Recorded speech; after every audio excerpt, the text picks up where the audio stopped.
और आगे बढ़ लेते हैं। 9 से 11 दिसंबर को आयोजित rising Rajasthan global investment summit 2024 की तैयारी को मद्देनजर मुख्यमंत्री भजनलाल शर्मा के नेतृत्व में एक उच्च स्तरीय प्रतिनिधिमंडल 9 से 14 सितंबर के बीच में यानी कि कल से 14 सितंबर के बीच अंतर्राष्ट्रीय निवेशकों से मिलने के लिए दक्षिण कोरिया और जापान का दौरा करेगा। इससे पहले सीएम आज दिल्ली के दौरे पर हैं। मुख्यमंत्री के नेतृत्व में ये प्रतिनिधिमंडल दोनों देशों के व्यापार जगत के अधिकारियों से मुलाकात करने वाला है। राजस्थान के विभिन्न क्षेत्रों में निवेश करने के लिए आमंत्रित करने वाला है। सीएम इस विदेश यात्रा के लिए रवाना होंगे। आपको जानकारी दें कि यहां से वो दक्षिण कोरिया और जापान की फ्लाइट लेंगे और ये डेलीगेशन जापान के राजधानी में नीमराणा दिवस समारोह भी यहां पर भाग लेगा। नीमराणा राजस्थान के अलवर जिले में एक जापानी औद्योगिक क्षेत्र है जिसमें कई जापानी कंपनियां काम करती हैं। दक्षिण कोरिया और जापान के इस दौरे में मुख्यमंत्री इंफ्रास्ट्रक्चर, स्टील, ऑटोमोटिव, अक्षय ऊर्जा, इलेक्ट्रॉनिक्स, भारी उद्योग और शिक्षा क्षेत्र के कई कंपनियों के अधिकारियों से मिलेंगे। और इसी पर सहयोगी राहुल भारद्वाज की दिल्ली से एक रिपोर्ट आप देखिए।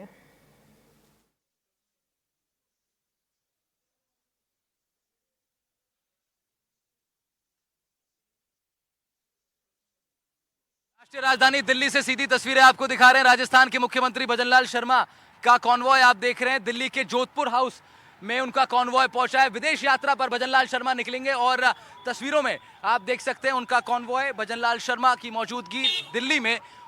राजस्थान के लिए बहुत बड़ा दौरा ये रहने वाला है। जापान जाएंगे, साउथ कोरिया जाएंगे, 2 दिनों तक जापान में रहेंगे और उसके बाद 2 दिनों तक साउथ कोरिया में रहेंगे और उसके बाद जापान भी उनको जाना है। जोधपुर हाउस से सीधी तस्वीरें हम आपको दिखा रहे हैं। मुख्यमंत्री भजनलाल शर्मा की मौजूदगी दिल्ली के जोधपुर हाउस में अपनी फॉरेन विजिट से पहले, जहां आज शाम वो साउथ कोरिया की राजधानी सियोल के लिए निकलेंगे।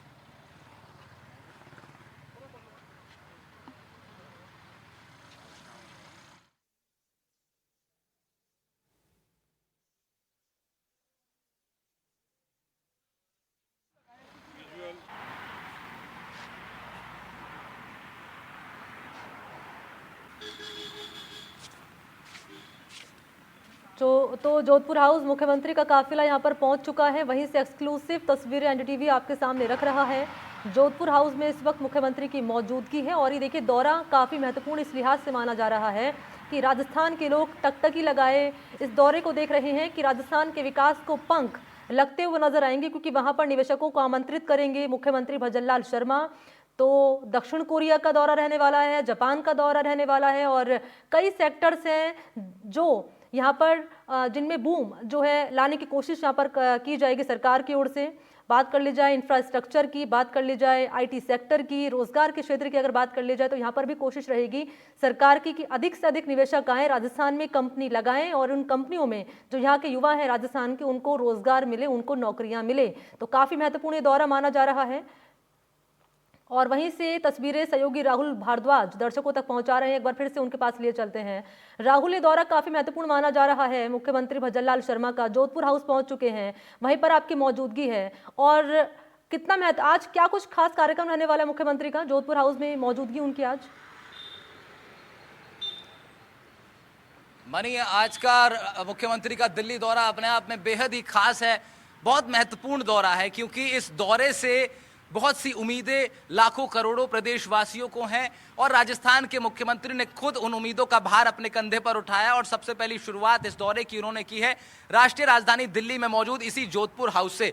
एयरपोर्ट मुख्यमंत्री पहुंचे करीब 12:15 बजे, 40 मिनट का समय उनको लगा, वो जोधपुर हाउस पहुंचे। कुछ ही देर पहले उनका यहां पर आगमन हुआ, तस्वीरें हमने दिखाई। यहां कुछ देर वो रहेंगे, शाम तक उनका यहां रहने का कार्यक्रम है और उसके बाद वो दक्षिण कोरिया की राजधानी सियोल के लिए निकलेंगे। सियोल में 2 दिन रहेंगे वहां पे, उसके बाद 4 दिन जापान में रहने वाले हैं। तो 6 दिनों का ये विशेष दौरा। इस दौरे के दौरान बड़े ग्लोबल इन्वेस्टर्स के साथ उनकी बातचीत होगी, जो बड़े व्यापारी हैं, जो बड़े बिजनेसमैन हैं, जो बड़े जिसे कहते हैं जो बड़े विजनरीज हैं, उनके साथ सीएम की बातचीत होगी। और कोशिश एक होने वाली है कि 9, 10 और 11 दिसंबर 2024 को जब राजस्थान की राजधानी जयपुर के अंदर ग्लोबल इन्वेस्टमेंट समिट के तौर पे जब राइजिंग राजस्थान समिट होगी, तब उस समिट के अंदर बड़े से बड़े इन्वेस्टर्स आ सके, ज्यादा से ज्यादा निवेश हो सके, ज्यादा से ज्यादा लोगों के लिए रोजगार की संभावनाएं पैदा हो सके और नए क्रिएटिव आइडियाज के साथ, स्टार्टअप आइडियाज के साथ ना सिर्फ हिंदुस्तान बल्कि विदेश से भी जो व्यापारी हैं, जो बिजनेसमैन हैं, जो एंटरप्रेन्योर्स हैं, वो राजस्थान का रुख करें।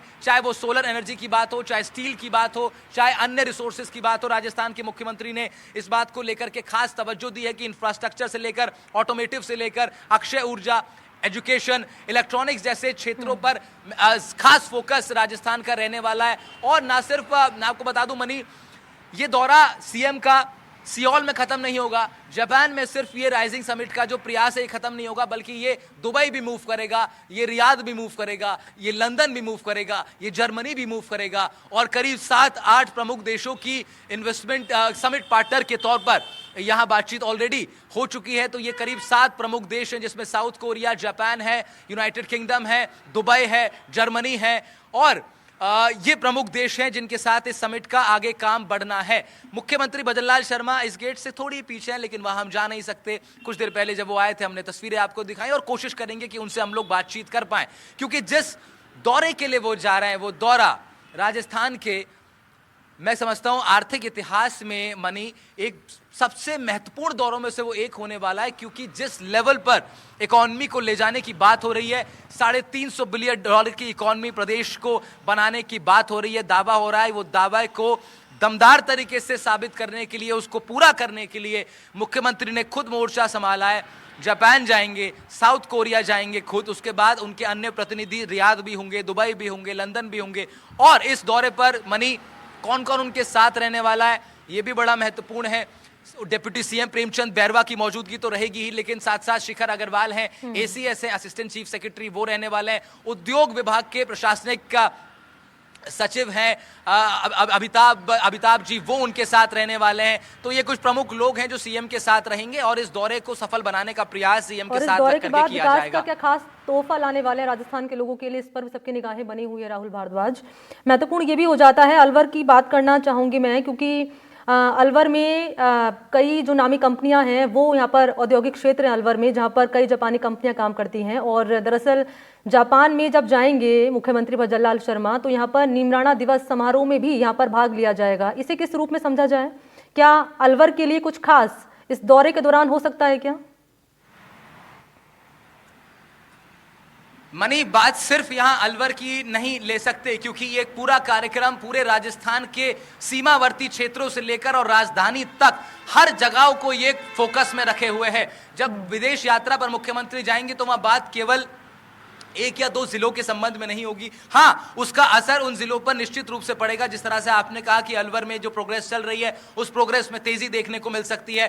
अन्य जिलों में जहां पर काम उस तरीके से नहीं हुआ, वहां तेजी देखने को मिल सकती है। लेकिन इसको अगर आप ओवरऑल पर्सपेक्टिव से देखें, अगर आप देखें कि ये दौरे का बेसिकली फंडामेंटल्स क्या है, तो ये विदेश दौरा जो हो रहा है वो बेसिकली राजस्थान राइजिंग राजस्थान जो समिट है, जो ग्लोबल इन्वेस्टमेंट समिट के तौर के उस तर्ज पर की जा रही है, उसमें विदेशी पार्टनर्स को जोड़ना, विदेशी इन्वेस्टर्स को जोड़ना, विदेशी व्यापारियों को जोड़ना, विदेशी स्टार्टअप आइडियाज को भारत लेके आना, भारत में भी राजस्थान लेकर आना, ऐसे विजनरी लोगों को जोड़ना, ऐसे विजनरी यूथ को जोड़ना जो राजस्थान की धरती का उपयोग कर सकते हैं अपनी इंडस्ट्रीज खड़ी करने में, जो राजस्थान की धरा का उपयोग कर सकते हैं अपने आइडियाज को सच्चाई में तब्दील करने के लिए। जो सपना राजस्थान के तमाम जो रोजगार भी हो, चाहे बेरोजगार युवा भी हो, वो जो देख रहे हैं एक बड़ा विजन। ठीक है राहुल, रहिएगा आप मेरे साथ और नजर इस दौरे पर बनाए रखिएगा, आगे की जानकारी भी आपसे लेते रहेंगे। तो महत्वपूर्ण बात ये हो चली है कि इस दौरे को लेकर राजस्थान के लोग काफी उत्साहित हैं।